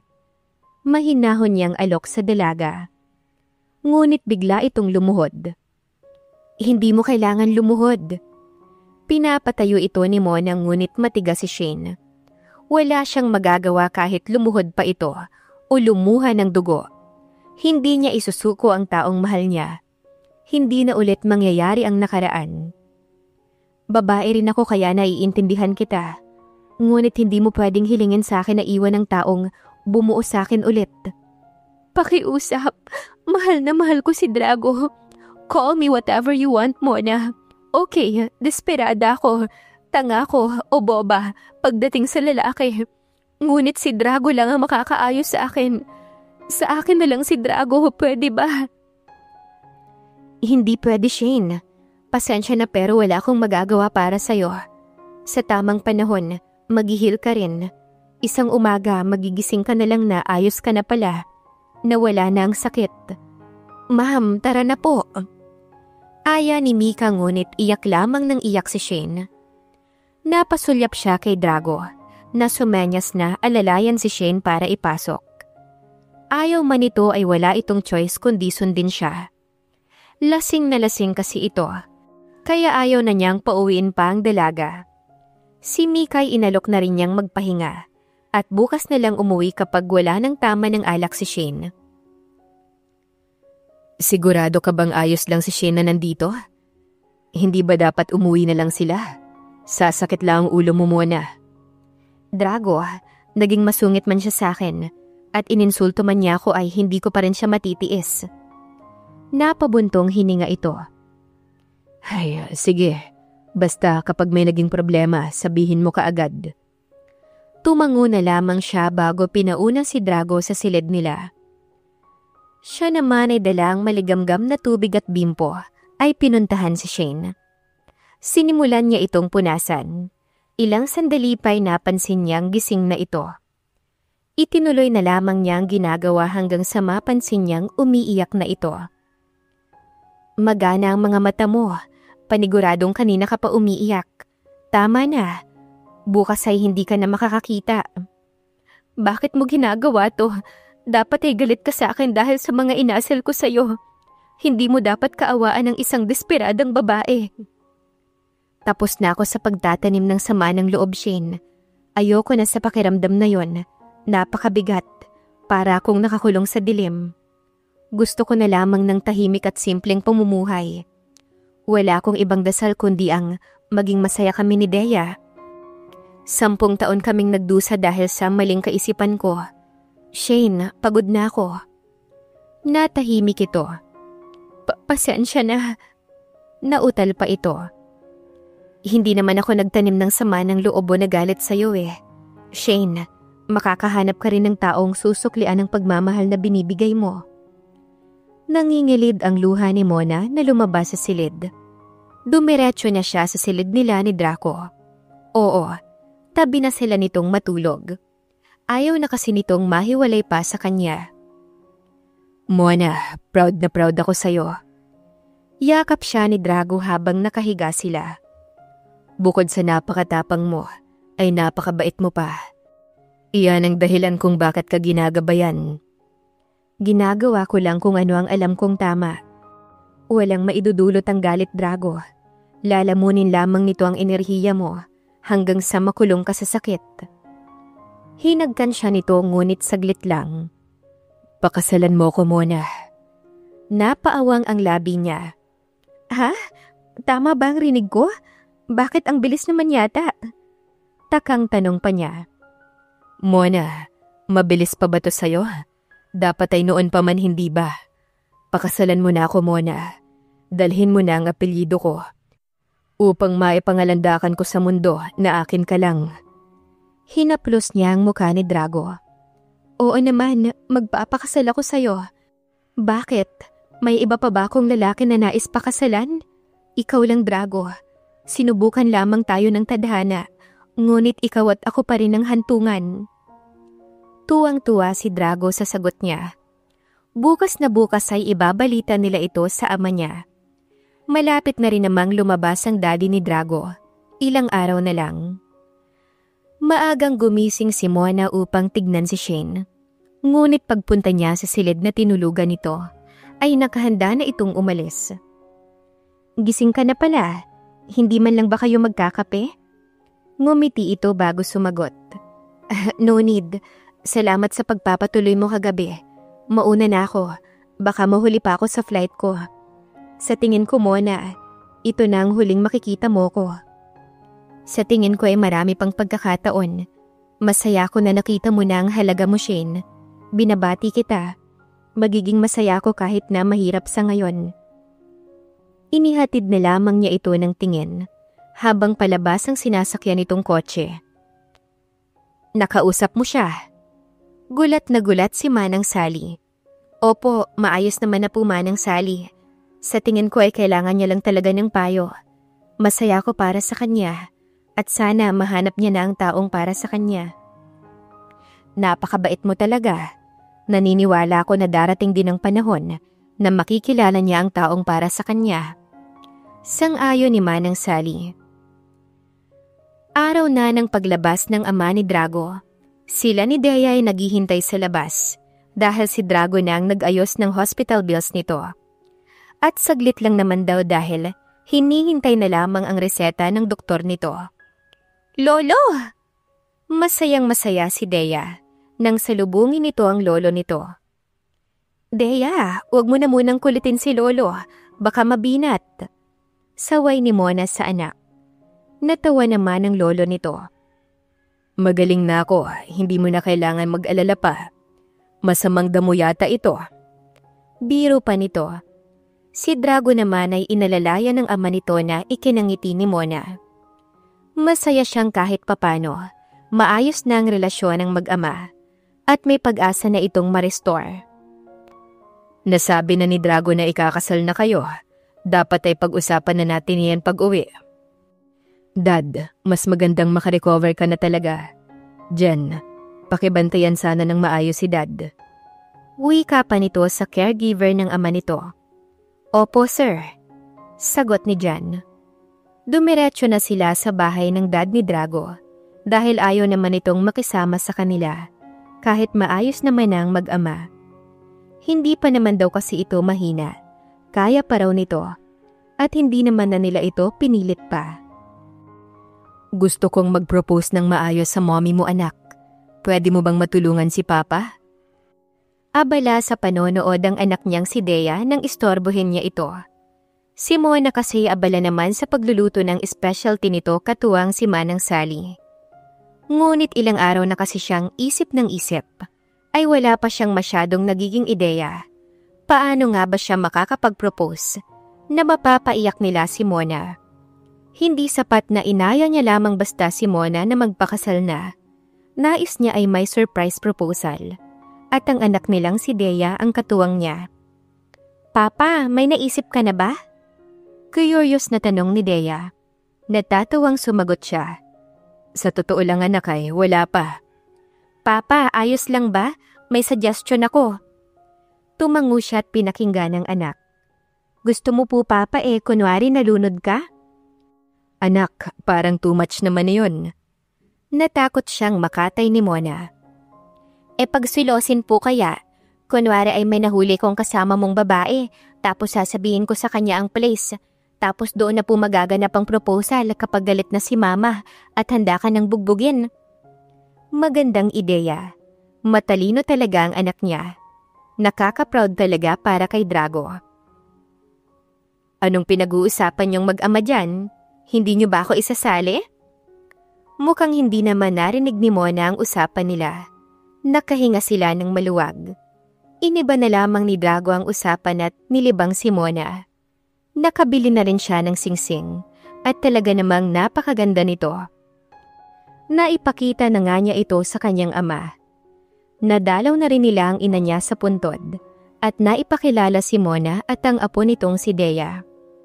Sa haba ng sakit na pinagdaanan nila, ay sino pa nga bang makakapagsabi na kasal pa rin ang tuloy nila? Wala talagang makakapagsabi ng future ng isang tao. Mama! Mama! Humahango si Dea nang lapitan siya nito. Galing itong school, ngunit madaling-madali ito. Dea, bakit parang nagmamadali ka para kang hinahabol ng 10 kabayo? Mama, si Papa po may kasamang ibang babae. Yakap-yakap pa. Napatulala si Mona. Hindi siya kaagad nakasagot sa sinabi ng anak niya. Pansin niya nitong may mga nakaraang araw ay palagi na lamang itong wala. Tapos ay gabi na umuwi. Lagi rin itong abala sa cellphone nito. Lately, wala na itong oras para sa kanila. Ito na ba ang kinatatakutan niya? Panibagong problema na naman? Mama, alam ko ang lugar. Hinila siya ni Dea. Walang ayos-ayos si Mona ay napasakay siya sa kotse. Driver nito sa school ang naghatid sa kanila. Gusto na sanang tumulo ng luha niya, ngunit pigil na pigil siya dahil ayaw niyang maging mahina para sa anak nila. Ma'am, dito na po. Wika ng driver. Tumango siya bago bumaba. Marahan at kabado si Mona. Ayaw niyang makitang hawak ni Drago ang babae na tinutukoy ni Dea.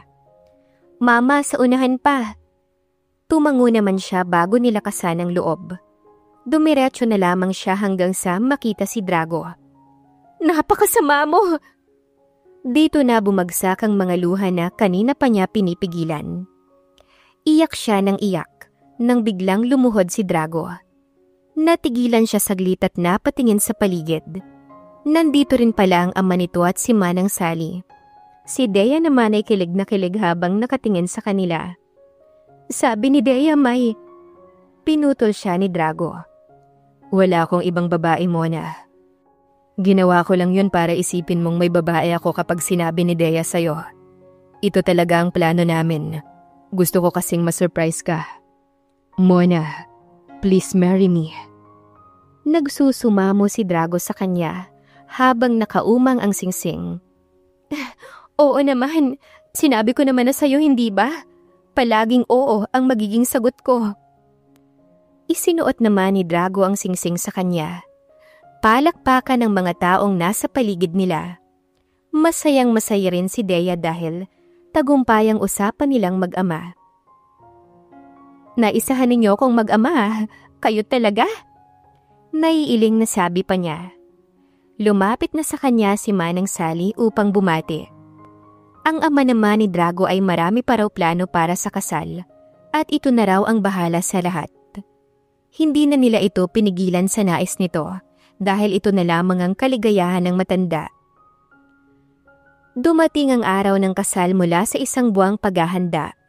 Matagal din ang preparasyon dahil mabusisi ang ama ni Drago. Ayaw nilang magtampo ito kaya hinayaan na lamang nila ito sa lahat. At ang resulta, talaga namang maganda. Walang naging problema sa lahat. Walang naging hadlang at nagpahatid pa nga ng pagbati si Shane para sa kanila kahit na nasa Canada na ito. Hindi naman na sila nag-honeymoon pa ni Drago sa malayo. Mas ginusto nilang makasama ang anak nila imbes na lumayo pa. Si Dea, hiniram ng lolo niya. Free ang gabi natin muna. Bulong ni Drago sa kanya habang abala siya sa hinuhugasan niya.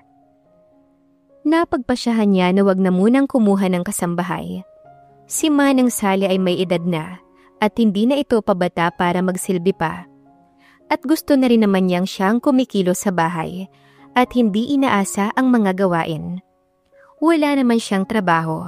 Si Drago ang provider, so ano ang gagawin niya kundi maging hands-on sa dalawa, hindi ba? Yun pala ang dahilan ng malawak mong ngiti, ah? Natatawang sabi pa niya. Miss na kita.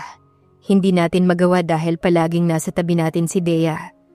Ngayon na nakaedad siya, ay magdamag man pwede nating gawin. Sundan na ba natin si Dea? Natawa siyang muli. Sige, mamaya. Hintayin mo ako sa silid. Mag-shower na muna ako pagkatapos ko rito. Ito naman ay mabilis pa sa mabilis. Napailing na lamang tuloy siya bago dumiretso sa shower. Pagtapos niya sa ginagawa. Sa tagal ba naman niya sa shower dahil nagmumuni-muni siya, ay nakatulog na pala si Drago sa matagal nitong paghihintay. Natatawang tinabihan niya ang asawa. Napakahimbing na ng tulog nito, kaya't natawa na lamang siya bago hinaplos-haplos ang mukha nito. Ilang araw na itong pagod kaya naiintindihan niya. Hindi niya na rin ito balak gisingin dahil ngayon lamang ito makakabawi ng tulog. Susundan na raw si Dea, pero tulog na ito. Mahangin din talaga ang asawa niya. Gusto ko ng strawberry na isasawsaw sa bagoong. Maktol ng maktol si Mona. Ilang araw na siyang natatakam sa lasa ng strawberry na isasawsaw sa bagoong. Sabi ni Draco ay bibilhan niya ito, ngunit nakalimutan ito ngayon, kaya grabe ang maktol niya. Ang sama mo! Sumisibi si Mona. Binilin ko na sa'yo eh. Dagdag pa nito. Napabuntong hininga si Drago. Sorry na, hindi ko sinasadya na makalimutan, pero pangako, ibibili na talaga kita bukas. Ngunit sagad na ang pasensya ni Mona. Parang may kakaiba sa kanya. Iniisip tuloy niya na baka buntis na siya. Binilang niyang kanyang buwan ng 2. Ngayon lamang niya napagtantong delayed na pala siya. 1 buwan na. Bibili na ako ngayon mismo, wag ka na. Pinutol niya ang kanyang asawa. Piti ang bilhin mo, Drago. Utos niya. Napatulala ito saglit ngunit nakarecover din naman kaagad ito at mabilis siyang sinunod. Si Dea naman ay nasa school pa, kaya wala pa itong alam. Halos bilhin na ni Drago lahat ng piti, kundi lang siya pinayuhan na 2 na lang ang bilhin niya. Natatawa na nahihiya siya sa kanyang sarili dahil wala naman siyang alam sa piti. Pansin din niya na iritada sa kanya si Mona. Madalas siya nitong awayan kahit sa maliit na bagay. Ngunit hinding-hindi niya ito papatulan. Mas hinahabaan pa ni Drago ang pasensya niya dahil hindi naman siya mananalo sa asawa niya. Ito na ang piti.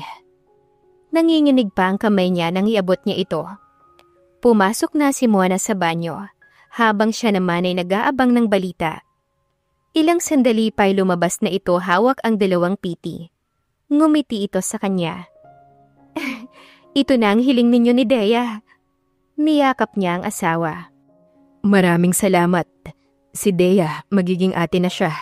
Hindi na malulungkot pa. Natitiyak kong magiging masaya siya kapag nalaman niya na buntis ka na. Naipaalam na nila ito sa dad ni Drago. Si Dea na lang talaga ang hinihintay nila. Dea, anak, hindi ba't hiling mo na may kapatid ka na? Nakauwi na ito at kasalukuyang nagmemeryenda. Opo, Mommy. Sagot nito. Buntis na si Mommy, anak. Big sister ka na nitong susunod na baby namin ni Papa mo. Tumalon-talon si Dea. Yes, sabi na nga ba't mabubuo na ang panalangin ko, Mami? Sinulyapan pa nito ang ama nitong abala sa pagpapakalat na buntis na siya. Natawa na lamang tuloy si Mona. Hinayaan na niyang mag-ama sa mga ginagawa nito at siya naman ay nahiga sa sofa dahil nakaramdam siya ng antok. Naramdaman na lamang ni Mona na may bumubuhat sa kanya at pagmulat niya ay ang asawa lang pala niya. Ituloy mo lang ang tulog mo sa kama. Bulong pa nito bago siya marahang inihiga. Ngumiti siya kahit na antok na. Ngunit bago pumikit ang kanyang mga mata, ay nagawa pa niyang magpasalamat muli sa asawa niya. Malaki ang tiwala niya kay Drago na hindi na ito mawawala pa, kaya sobrang panatag na siya. Mahal kita, maraming salamat. Mahal din kita, asawa ko. Sagot ni Drago, bago siya iniwanan ng isang matamis na halik. Ito ang kumumpleto sa buhay ni Mona, ang makitang buo sila at masaya. Wakas.